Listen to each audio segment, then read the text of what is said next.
Hello, and thank you for stopping by. If you are a subscriber, welcome back. If you are not a subscriber, please hit that subscribe button so you can be notified when new videos arrive. Well, double talk.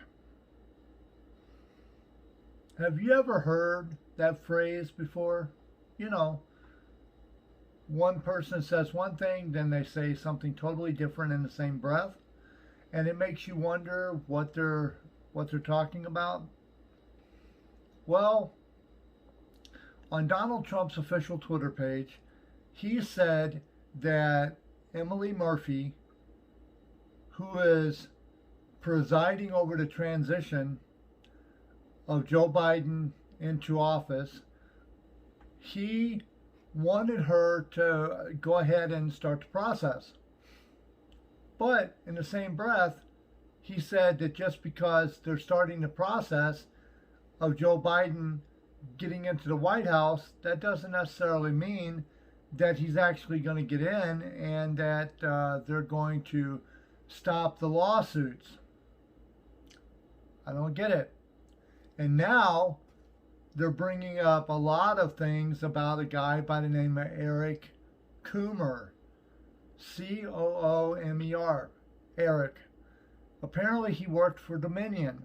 Now, they claim that they have proof that he frauded the election, that he made it his personal goal to turn around and make sure that the machines voted out Trump and voted in Biden. I have tried looking this up. The only people that are recording this as news is the fringe people. The ones that are not real news, but they claim that they are, and they turn around and report stuff, but they have absolutely no basis, or they have nothing steeped in facts. And there is no such thing as fact anymore. There used to be. There used to be the facts, and then there was the fiction connected to whatever subject you were talking about. But now, how do you know what is true and what isn't? How do you know what is fact and what is not fact? If somebody wants to believe it, and to them, it's going to be fact. Even if it's totally untrue, it's going to be fact. And they will not listen to anything other than what they think is the facts. Like the old Dragnet show, just the facts, ma'am, only the facts. Well, nowadays you can tell the facts as they are, and people will not believe you. You can tell them that you have information and they won't believe it. They won't want to hear it because it goes against how they comfortably feel. You have Mike Huckabee, who does his YouTube channel, and once in a while it's entertaining. He has some people on there that are cool, but for the most part, he sludges through the muck and the mud. And to me, I think he's no better than a National Enquirer is. You have other people that are the same way. They are on the internet and they think because they have the ability to do something, that makes them legit. Like me, I do YouTube videos, right? I don't really get a lot of subscribers. I have about 32 on this channel and about 40 on my other channel, which it's not a whole lot, but I value every little piece of subscribership that I have. But some people can say, oh, you're not really a YouTuber. Although you've made a lot of videos, you're just putting up videos. And I've thought about that too, and I'm thinking that just because I can put something up, that doesn't necessarily mean that I am a professional at it. Like photography. I am a photographer on the side. Now I can say that because I have a camera and I take photographs. So therefore I am a photographer.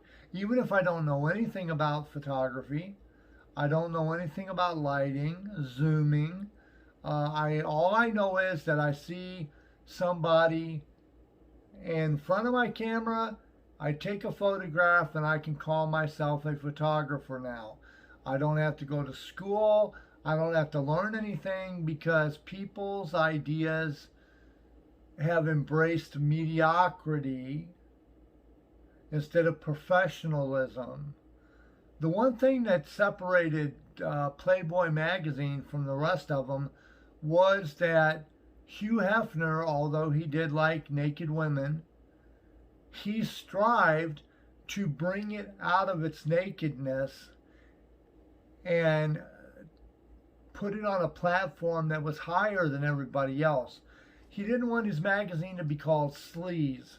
He wanted it to be called Art because he was very careful about the women he used and the look that they had, the poses that they did, and he also wanted to make sure that the magazine had news articles and had reviews for movies and current music, and that's what he wanted. And he strove for that, and then over time it lapsed. It went from being a high standard to being a mediocre standard. It's the way things are today. People don't want news. They don't want real news reporting. They don't want you to tell them the truth. They want you to tell them something that they can feel safe when they go to bed at night, something that will make them feel better when they think about what's been said. And if it's close to what they normally believe, then they will gravitate to that and they'll hang on to it for dear life. Like before the election, Donald Trump said, the only way I can lose is if somebody rigs the election into the Democrats' favor. It had not even started yet. The election had not even started. Ballots had not even started pouring in. And Trump already said, the only way I can lose is if the election is rigged. He didn't think there was any way that people would not vote for him. He assumed that everybody likes him and everybody wants him to be president and that he's doing such a great uber job. But in actuality, a great chunk of America said, no, we put up with you for 4 years, damn it. We ain't putting up with your sorry ass anymore. That basically. So, yeah, I mean, they've got all these things going and you don't have to have any proof. You just have to say something that sounds nice and that most people believe in already. People already believe that there was voter fraud going on, so you've got that section of America covered. Then you've got the Trumpites or the Trumpsters who believe that Donald Trump will be president again, and the only way that he won't be president is if it's fraud. So you concoct a cock and shit story about the fraud, and then once you do that, you got people that gravitate to it, and you just run with it, and news after news, websites after websites that claim they're news, radio stations that want to be the news, blah, blah, blah. You have all those people, and they just report what they've heard. They don't fact check it. They don't look at it and say that this isn't right, this doesn't sound right. All they do is just report what somebody else has told them. That's it. Like Sidney Powell, when she said that she was asked if she had facts if she had actual proof to back up what she was saying. And she said, yes, we have people that have told us this. Well, you can't just say, oh, people told me this. You have to say, no, we have facts. We have actual physical evidence, not a gang of people who doesn't like Joe Biden, who are diehard Trump supporters. Yeah, we've got people that are swearing an affidavit. They're willing to risk going to prison for perjury to protect Donald Trump. That's what they're doing. When they say, yes, I will swear under an oath that fraud happened. Massive fraud. It's the most biggest, most massivest, most deadliest fraud ever. We found ballots in the ocean. We sent somebody up on the moon. They found ballots for Donald Trump up there. They put him on the last lunar landing. Yeah, there was, they used a telescope and they found, get this, they used a telescope, the Hubble telescope, and they found ballots for Donald Trump on Mars. Yes, they had ditched them. The Democrats got into their secret spy plane and they went to Mars and dropped off ballots that were marked for Donald Trump, hoping that nobody would spot them. But them dumb Democrats, they didn't realize that the Trump and his people and the Republicans had the Hubble telescope on their side. As a matter of fact, when a meteor came by 2 months ago, there was Trump ballots on that meteor. And it just floated right by saying, ha, ha, ha, ha, we got Trump's ballots and you ain't getting them back. And the meteor just went on by, laughing, holding up the Trump ballots that it had gotten from the Democrats.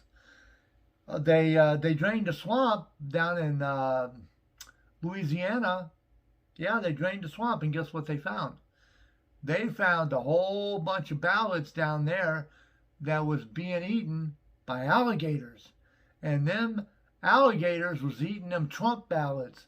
Them were Democratic alligators. They were just chomping on them ballots. And they were saying, well, they're not very tasty, but they are filling. So you'll find ballots anywhere if you look hard enough. You can even make up some. So, having said that, what do you think? Have you spotted any Trump ballots? Maybe you were looking in your cupboards and you found that the Democrats had put some up there. Maybe you opened up your refrigerator and found out that there's some Trump ballots in the refrigerator. Maybe, yep. If you've seen any of those elusive Trump ballots that the Democrats had gotten rid of, put your idea in the comments below and let me know about it. Tell the world, yes. As I was sleeping last night, a Democrat snuck into my house and put a Trump ballot underneath my pillow. They were supposed to put a quarter for that tooth I lost, but instead they put a Trump ballot under there. That was a Democratic tooth fairy. So having said that, I'm going to let you go. If you want, hit that subscribe button. I'm just being silly now, so I'll let you go on that note. Put your subscribe the button down there. Remember, I don't allow anybody to vote on my video up or down. If you disliked this video, put it in a comment. If you liked it, put it in a comment. I'm going to let you go on this note. Remember, make America greater tomorrow than yesterday by doing the very best we can today. Have a good day, America, and all points beyond.